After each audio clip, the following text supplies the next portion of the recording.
Hello, my dear student. Today I am to take about lipid metabolism, and in under lipid metabolism our last topic was catabolism. Catabolism Catabolism, as I told you, catabolism is a destructive process. On destruction, we get huge amount of energy. So how lipids are catabolites, ये इसके बारे में आज हम discuss करेंगे।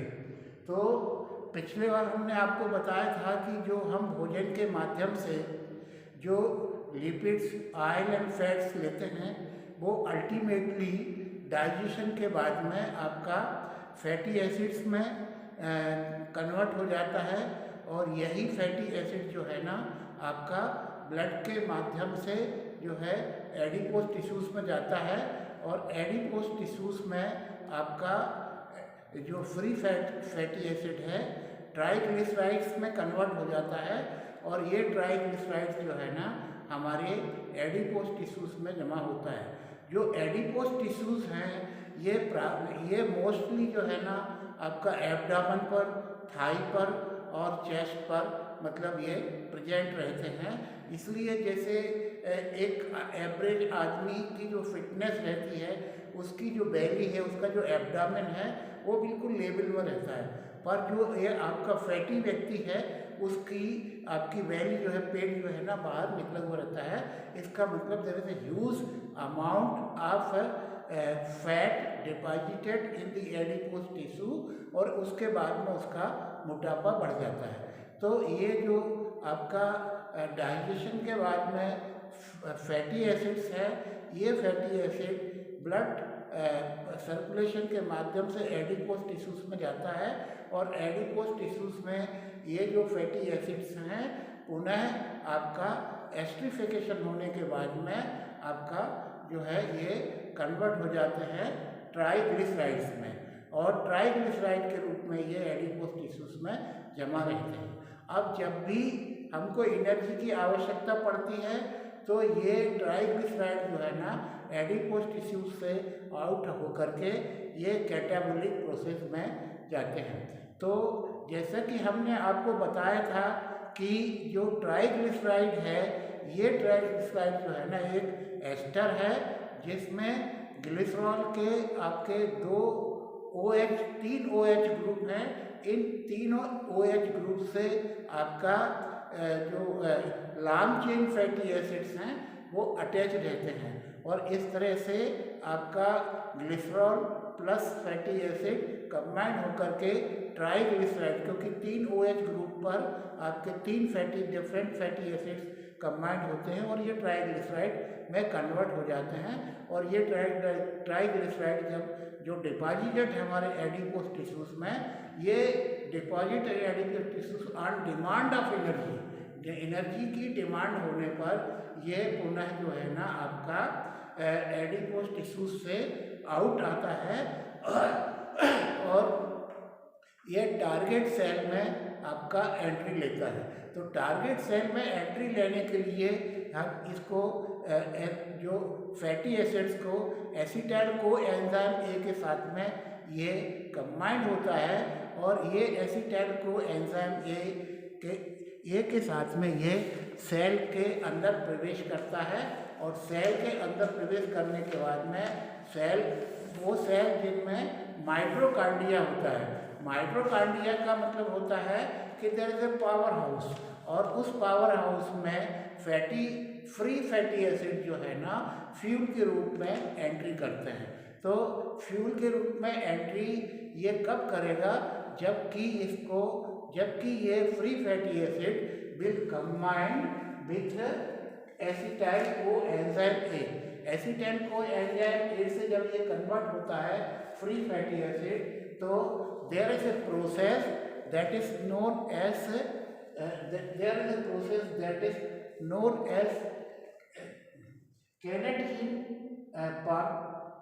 Kinetin shuttle. Carnitine shuttle जो है ना एक प्रोसेस होता है, और ये kinetic shuttle is a carrier of free fatty acid into the cytoplasm. It helps to cross the cell membrane, and our free fatty acid gets entry into the cytoplasm of the cell, और उस cytoplasm of the cell में ये क्या होता है, आपका fatty acid जो है आपका एसिटाइल कोएंजाइम ए के साथ में कन्वर्ट हो जाता है। तो कहने का मतलब यहाँ पर I showed you first step in metabolism, specially catabolism में पहला स्टेप है कि एडिपोज टिश्यूज में जो आपका ट्राइग्लिसराइड डिपॉजिट है वो triglyceride first is converted into free fatty acid and glycerol. Free fatty acid जो है ना ये आपका एसिटाइल कोएंजाइम के साथ में कन्वर्ट होकर के फ्री फैटी एसिड के एसिटाइल कोएंजाइम जो है ना ये आपका काइनेटिन शटल के माध्यम से, बहुत सिंपल वे में आपको समझा रहा हूँ, दो it is very complicated process. Catabolism of fat is a complicated process, पर फॉर योर ईज, आपकी सरलता के लिए मैं सिंपल स्टेप में ले जाता हूँ आपको। सबसे पहला स्टेप है deposited triglyceride converted into free fatty acid. Free fatty acid जो है ना एसिटाइल कोएंजाइम ए के साथ में कंबाइंड होकर के it gets entry into the target cell, माने जिस सेल में हमको एनर्जी की आवश्यकता है उस सेल की मेम्ब्रेन को ये पेनिट्रेट करके acetyl co free fatty acid combined with acetyl coenzyme ए के साथ में एंट्री लेता है, और इस एंट्री में जो हेल्पिंग प्रोसेस होता है उसको हम बोलते हैं काइनेटिन शटल प्रोसेस। यहाँ पर हमने आपको बहुत सिंपल प्रेजेंटेशन के साथ में शो करना बताया है कि free fatty acids from the adipose tissues it combines with acetyl coenzyme A with the help of ATP to ADP।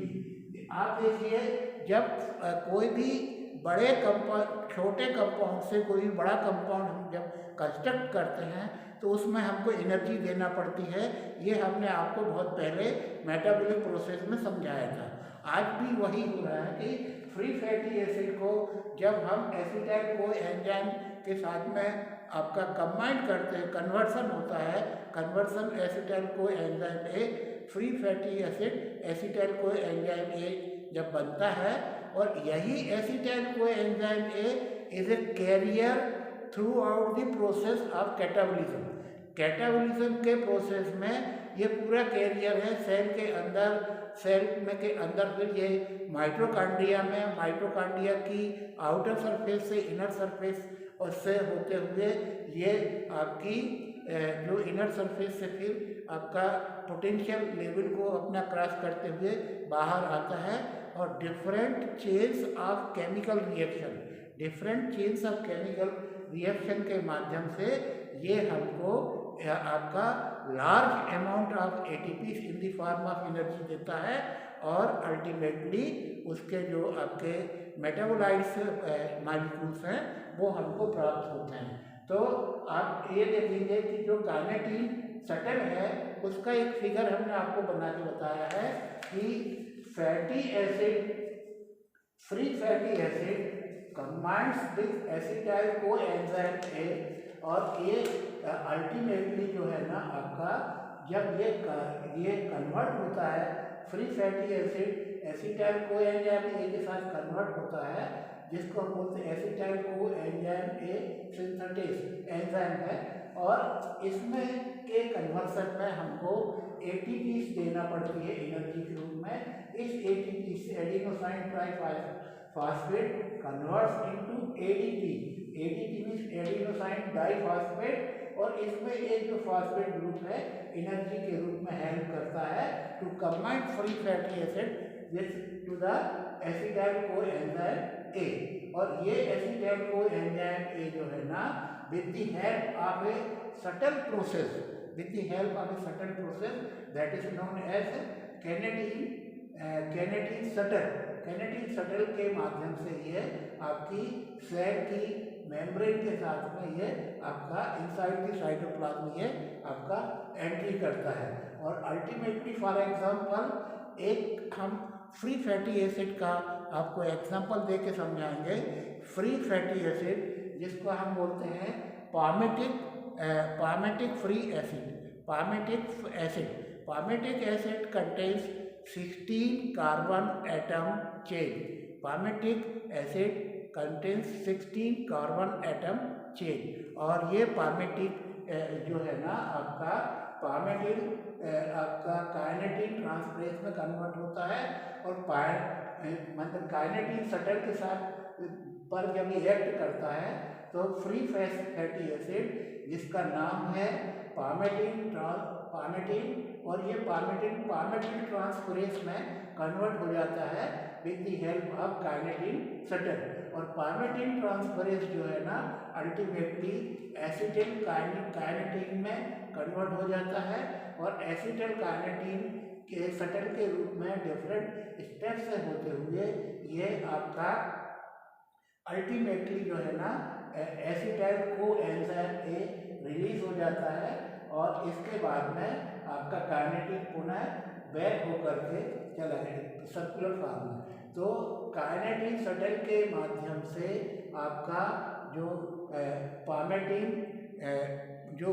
Palmitic acid है वो पामेटिक एसिड जो है ना आपका takes entry into the cytoplasm of the cell. और cytoplasm cell में ये entry लेने के बाद में साइटोप्लाज्म में ये एंट्री लेने के बाद में ये माइटोकॉन्ड्रिया में आपका पोरस से माइटोकॉन्ड्रिया से एंट्री करता है और इसके बाद में माइटोकॉन्ड्रिया में इनकी डिफरेंट प्रोसेस के साथ में जो है ना आपका ये कैटाबोलाइट्स होता है। और उस कैटाबोलाइट्स में जो है ना आपका उस कैटाबोलाइट्स में जो है ना जो आपका फैटी एसिड है वो फैटी एसिड ऑक्सीडेशन में एसिटाइल को एंजाइम में सबसे पहले जो एंजाइम इसमें सबसे पहले जो एंजाइम इसमें लगता है वो है आपका एफएडी की सहायता से एसिटाइल को एंजाइम ए जो है ना आपका ट्रांस इनॉल को एंजाइम ए में कन्वर्ट हो जाता है। ट्रांस इनॉल को एंजाइम ए फिर हाइड्रोलिसिस प्रोसेस में जाता है। हाइड्रोलिसिस प्रोसेस से इसमें हमको एक वाटर मॉलिक्यूल इसमें ऐड करना पड़ता है और उसके बाद में फिर ये beta hydroxy acetyl coenzyme ए में कन्वर्ट हो जाता है और अल्टीमेटली फिर यहाँ पर एक हम रिड्यूसिंग एंजाइम जिसको NAD बोलते हैं ये रिड्यूसिंग एंजाइम जो है ना आपका NADH+ में कन्वर्ट होता है और यहाँ से हमको फिर ह्यूज अमाउंट ऑफ एनर्जी मिलती है। अल्टीमेटली जो है ना आपका जो पामिक एसिड है बीटा ऑक्सीडेशन के बाद में जाता है तो बीटा ऑक्सीडेशन से हमको पामेटिक एसिड से जो है ना 106 ATP एनर्जी के रूप में प्राप्त होते हैं। 1 मॉलिक्यूल ऑफ पामेटिक एसिड जिसमें आपकी 16 कार्बन एटम की चेन होती है। ये 16 कार्बन एटम की चेन जो है ना आपकी जो ब्रेकअप होने के बाद में क्योंकि इसमें 16 चेन है इसलिए एक मतलब है आपका ऑक्सीडेशन पर आपकी एक चेन एक बॉन्ड ब्रेक होता है तो 2 कार्बन एटम उससे डाउन होते हैं। For example 1 complete process of beta oxidation of palmitic acid which contains 16 carbon atom जिसमें 16 कार्बन एटम है तो एक प्रोसेस में आपका ये 14 कार्बन एटम पे बचती है और इसके बाद में इस तरह से धीरे धीरे at every process of beta oxidation आपका आप देखेंगे कि α2 और α3 कार्बन एटम जो है ना आपका ब्रेक होता है। α2 और α3 कार्बन एटम ब्रेक होता है और इस तरह से 7 आपकी बीटा ऑक्सीजन प्रोसेस कंप्लीट होने के बाद में आपका हमको जो एंड प्रोडक्ट मिलता है।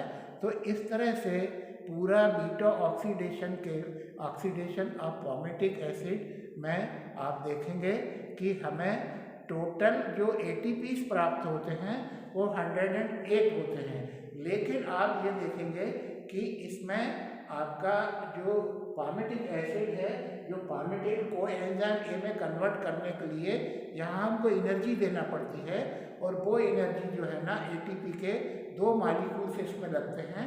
तो out total beta oxidation process of palmitic acid जो कि आपका मतलब जो फैटी एसिड है, इसके कॉम्बिनेशन में इसके पूरे कैटाबोलाइट्स होने में हमको जो ATPs प्राप्त होते हैं वो 108 होते हैं। लेकिन चूँकि पामेटिक एसिड को पामेटिल कोएंजाइम A में कन्वर्ट करने के लिए हमको 2 ATP इसमें देना पड़ते हैं, इसलिए 108 minus 2 ATP which consumes in the formation of palmityl coenzyme A। तो अल्टीमेटली जो नेट गेन ऑफ ATPs है वो है आपका 106 ATP।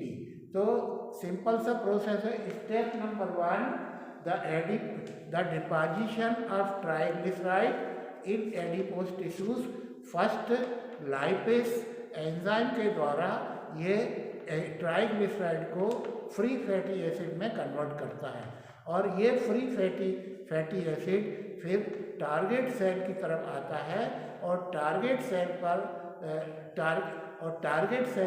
पर ये कैनेटीन शटल प्रोसेस के द्वारा कैनेटीन शटल प्रोसेस के पहले ये फ्री फैटी एसिड जो है ना, it converts into free fatty acid acetyl coenzyme A। Free fatty acid acetyl coenzyme A में जब कन्वर्ट होता है तो हमें एक मॉलिक्यूल पर 2 ATPs खर्च करना पड़ता है, क्योंकि छोटे मॉलिक्यूल से बड़े मॉलिक्यूल में कन्वर्ट करने के लिए हमको एनर्जी देना पड़ती है। तो therefore 2 ATPs are consumed in the formation of process of free fatty acid to आपका fatty acid acetyl coenzyme A। अब एसिटाइल कोएंजाइम A जो है ना, इसके फॉर्मेशन में और इसके ट्रांसफर में जो है ना, kinetic shuttle is a process, जो कि एक बहुत कॉम्प्लिकेटेड बायोकेमिकल प्रोसेस है।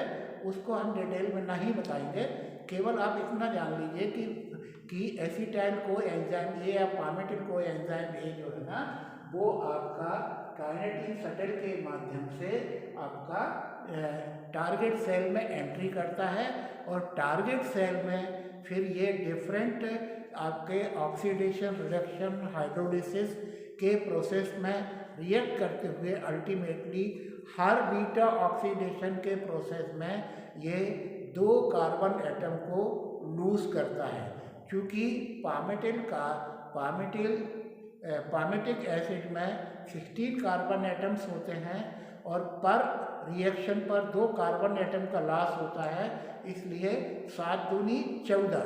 तो इस तरह से 14 कार्बन एटम का डिसइंटीग्रेशन के लिए हमको आपकी 7 cycle of beta oxidation require होती हैं, और अल्टीमेटली ये 7 साइकिल्स कंप्लीट होने के बाद में जो एनर्जी प्रोड्यूस होती है in the form of ATP, in the form of NAD, in the form of FAD। तो ये जो एनर्जी प्रोड्यूस होती है वो टोटल एनर्जी जो है ना, it is about 108 ATPs per molecule, because the reaction repeated for 7 times, and it gives 108 ATPs, और 2 ATPs हमको आपका इसके एसिटाइल पामेटिल कोएंजाइम A को फॉर्मेशन में लगते हैं। तो इस तरह से एक मॉलिक्यूल का कंप्लीट बीटा ऑक्सीडेशन, जैसे दैट इज पामेटिक एसिड के कंप्लीट बीटा ऑक्सीडेशन में हमको आपका 106 आपके ATPs हमको प्राप्त होते हैं। और ये 106 ATPs जो है ना माइटोकॉन्ड्रिया से होते हुए आपका जो है ना रेस्पिरेटरी चेन रिएक्शन में जाते क्रेब्स साइकिल में एंट्री करते हैं और वहाँ से ह्यूज अमाउंट ऑफ एनर्जी देते हैं। तो this is about the lipid catabolism. Lipid catabolism में आपका सिंपल से स्टेप है। Step number 1, conversion of triglyceride into free fatty acid with the help of lipase enzyme. Okay. Second step, conversion of free fatty acid into free fatty acid acetyl coenzyme A combination molecule। और इसमें हमको आपका 2 ATPs molecule हमको इसमें देना पड़ते हैं process में। जब एसिटाइल को जब आपका free fatty acid acetyl coenzyme ए के साथ कंबाइंड होता है, जिसका हमने एग्जांपल देके बताया कि पामेटिल जो है ना आपका पामेटिक जो एसिड है, एक ये फ्री फैटी एसिड है, इसमें 16 कार्बन एटम की लॉन्ग चेन होती है। और 16 कार्बन एटम की लॉन्ग चेन जब आपकी एसिटाइल कोएंजाइम ए से कंबाइंड हो जाती है तो आपका काइनेटिक सटल प्रोसेस के द्वारा ये टारगेट सेल के अंदर साइटोप्लाज्म में एंट्री करता है।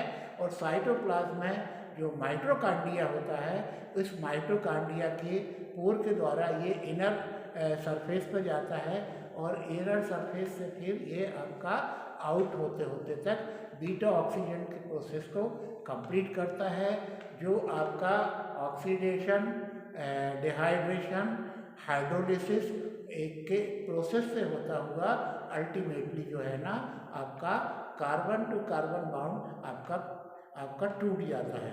तो इस तरह से जो है ना जो break down of carbon atom है दैट इज L2 और L3, माने उसमें जो आपका अल्फा 1 और अल्फा 2 और अल्फा 3 जो कार्बन एटम है उसका बाउंड हर स्टेप पे टूटता है। और इस तरह से आपका जो है ना आपको एनर्जी प्राप्त होती है। This is all about the catabolism of fatty acids और कैटाबोलिज्म ऑफ लिपिड्स। यहाँ पर चूँकि लिपिड जो है ना it is related with the heart disease, और इसलिए हमको from clinical point of view हमको हार्ट डिसीज के रेफरेंस में भी थोड़ा सा इसमें आपका अध्ययन करना चाहिए। तो यहाँ पे आप देखेंगे कि कोलेस्ट्रॉल जो है ना, कोलेस्ट्रॉल एंड हार्ट डिसीज, तो कोलेस्ट्रॉल जो मॉलिक्यूल है ये आपका 2 स्टेट में पाया जाता है। एक होता है फ्री कोलेस्ट्रॉल। फ्री कोलेस्ट्रॉल माने ये प्योर कोलेस्ट्रॉल है जो कि 17 कार्बन एटम आपका कंपाउंड है और ये आपका अल्कोहलिक पैनल में पाया जाता है। It is the nucleus of almost all hormones present in our body. हमारी बॉडी में जितने हार्मोन्स प्रेजेंट है उसका जो न्यूक्लियस है, जो मेन ग्रुप है वो है आपका कोलेस्ट्रॉल। इसलिए cholesterol is very very essential for the formation of hormones. It is also essential because it is one of the most important part of our membrane or our cell membrane। Cell membrane में maximum amount जो है ना आपका cholesterol की वजह से होता है। तो कोलेस्ट्रॉल जो है ना 2 पार्ट में आपका रहता है, एक फ्री कोलेस्ट्रॉल, दूसरा एस्ट्रीफाइड कोलेस्ट्रॉल। जब यही कोलेस्ट्रॉल आपका सॉल्ट के रूप में मतलब कंबाइन हो जाता है उसको हम एस्ट्रीफाइड कोलेस्ट्रॉल बोलते हैं। एस्ट्रीफाइड कोलेस्ट्रॉल का जो मॉलिक्यूल है वो मॉलिक्यूल आपका बिग मॉलिक्यूल है और इसलिए वो आपकी आर्टरी और वेन की जो आपकी जो एपिथेलियल लेयर है उसको पेनिट्रेट नहीं कर पाता है और इसलिए ये एक तरह से हमको आपका बेनिफिट है कि इससे आर्थरोस्क्लेरोसिस जो है नहीं होती है। वही जब आपका जो फ्री फैटी है, जो फ्री आपका कोलेस्ट्रॉल है, इसकी मॉलिक्यूलर साइज छोटी होती है और ये आपका जब कंसंट्रेशन ब्लड में बढ़ता है तो ये हमारी आर्टरी और वेन की जो आपका जो एपिथेलियल लेयर है उसको पेनिट्रेट करके आपका सेल के अंदर प्रवेश कर जाता है और वहाँ पर जो है ना एक ये आपका प्लग बनाता है जिसको आर्थरोस्क्लेरोटिक प्लग बोलते हैं। और इस कारण से आपकी जो आर्टरी और वेन की जो साइज है वो सकड़ी हो जाती है और साइज सकड़ी होने के कारण आपका flow of blood, circulation of blood जो है ना उसमें प्रॉब्लम जाती है और heart feels hardness for want of blood. मतलब चूँकि ब्लड हार्ट को जितना चाहिए उतना वहाँ पर पहुँच नहीं पाता है और इस तरह से हार्ट को एक क्राइसिस होती है। आप देखिए हार्ट पूरी बॉडी को ब्लड सप्लाई करता है परंतु एनर्जी के लिए हार्ट को स्वयं को ब्लड की आवश्यकता पड़ती है ताकि उससे जो न्यूट्रिएंट है हार्ट को मिलते रहें और इस तरह से आपका हार्ट काम करता रहे। अगर हार्ट को आर्टरीज की माध्यम से, कोरोनरी आर्टरीज की माध्यम से ब्लड की सप्लाई कम पड़ती है तो उसी समय हार्ट जो है ना आपका कोलैप्स हो जाता है या अरेस्ट हो जाता है, काम करना बंद कर देता है। अगर हार्डनेस रहती है तो उसको एंजाइना आता है, एंजाइना मतलब उसको पेन, चेस्ट पेन स्टार्ट होगा। उस समय अगर पेशेंट को हमने नहीं संभाला और अल्टीमेटली अगर total supply of blood through the coronary artery to the heart हो जाता है तो उस समय हार्ट अरेस्ट हो जाता है। इसलिए लिपिड जो है ना, metabolism of lipid, its function in the body is very very important from pathological point of view. There is a special test that is known as lipid profile. Lipid profile को हमने profile के रूप में क्यों इसको नामकरण किया, क्योंकि इसमें जो एस्टिमेशन में कम से कम हमको 10-12 फंक्शन निकालना पड़ते हैं। इसमें सबसे मोस्ट इम्पॉर्टेंट फंक्शन है आपका कोलेस्ट्रॉल, जिसके बारे में हमने आपको डिटेल डिस्कस करके बताया। इसके बाद में आपका triglyceride, one of the most important organ, क्योंकि ये ट्राइग्लिसराइड ही एडिपोज टिश्यूज में जमा होता है और यही हमको एक प्रॉब्लम देता है for better clear circulation of the blood. उसके बाद में आपका जो ट्राइग्लिसराइड को और कोलेस्ट्रॉल को जो आपका कैरी करके लीवर की तरफ ले जाते हैं, ये हम आपको पहले लेक्चर में बता चुके हैं। लीवर की तरफ ले जाते हैं और लीवर इसको पचा करके बाहर कर देता है। ओके, तो लीवर इसको पचा के बाहर कर देता है। तो इनको कैरी करने के लिए जो व्हीकल होती हैं वो व्हीकल होती हैं आपकी लाइपोप्रोटीन। लाइपोप्रोटीन का मतलब होता है कि लिपिड जब प्रोटीन के साथ कंबाइन होता है तो लाइपोप्रोटीन बन जाता है, क्योंकि लिपिड जो है ना वाटर इंसॉल्युबल होता है नंबर 1, और इंसॉल्युबल होने के कारण जो है ना इसका सर्कुलेशन में एक प्रॉब्लम रहती है। इसलिए लिपिड जो है जब प्रोटीन से कंबाइंड होता है तो इट फॉर्म्स लाइपोप्रोटीन, और ये लाइपोप्रोटीन जो है ना हमारा बॉडी का जितना कोलेस्ट्रॉल है उसको कंबाइन करके ये टूवर्ड्स लीवर जाता है, जहाँ पे इसका टर्मिनेशन हो जाता है। तो आपके जो लाइपोप्रोटीन हैं वो आपके तीन तरह के होते हैं। एक आपका वेरी लो डेंसिटी लाइपोप्रोटीन, दूसरा लो डेंसिटी लाइपोप्रोटीन, तीसरा इंटरमीडिएट डेंसिटी लाइपोप्रोटीन, और चौथा हाई डेंसिटी लाइपोप्रोटीन, जिसको हम HDL बोलते हैं। तो HDL जो है ना, जो एक्सेस अमाउंट ऑफ ट्राइग्लिसराइड्स है या लिपिड्स है, उसको टिश्यूज से निकाल करके लीवर की ओर ले जाता है। Hence it is called good lipid, hence it is called good carrier और गुड कोलेस्ट्रॉल। और जो बैड कोलेस्ट्रॉल होता है वो लो डेंसिटी लाइपोप्रोटीन होता है। तो this is all about the catabolism of lipids. अब इसको हम लेक्चर को समराइज करते हैं। कैटाबॉलिज्म ऑफ लिपिड में सबसे फर्स्ट स्टेप है कि जो ट्राइग्लिसराइड वगैरह जो लिपिड है जो हमारे एडिपोस टिश्यूज में जमा रहता है, वो सबसे पहले आपका लाइपेज एंजाइम की हेल्प से आपका फ्री फैटी एसिड में कन्वर्ट हो जाता है।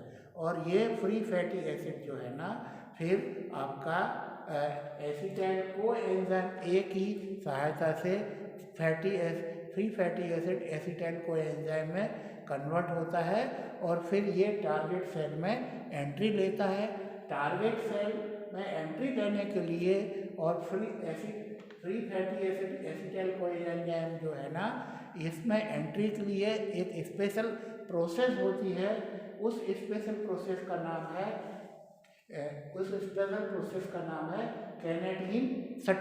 काइनेटिन शटल के प्रोसेस से जो है ना, ये आपका टारगेट सेल में एंट्री लेता है और टारगेट सेल में ये सीधा आपका माइटोकॉन्ड्रिया की आपकी आउटर लेयर से अटैच होकर के पोर के द्वारा माइटोकॉन्ड्रिया में ये जाता है और माइटोकॉन्ड्रिया में ये पूरा बीटा ऑक्सीडेशन का प्रोसेस कंप्लीट होता है।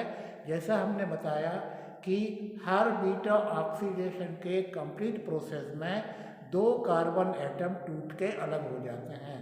तो इस तरह से एक एग्जाम्पल हमने आपको दिया था, वो था आपका पामेटिक फ्री फैटी एसिड। और ये पामेटिक फ्री फैटी एसिड में आपकी 16 कार्बन चेन की आपकी फैटी एसिड है। तो 16 कार्बन चेन की फ्री फैटी एसिड हर ऑक्सीडेशन स्टेप पर 2 कार्बन एटम कम होते हैं।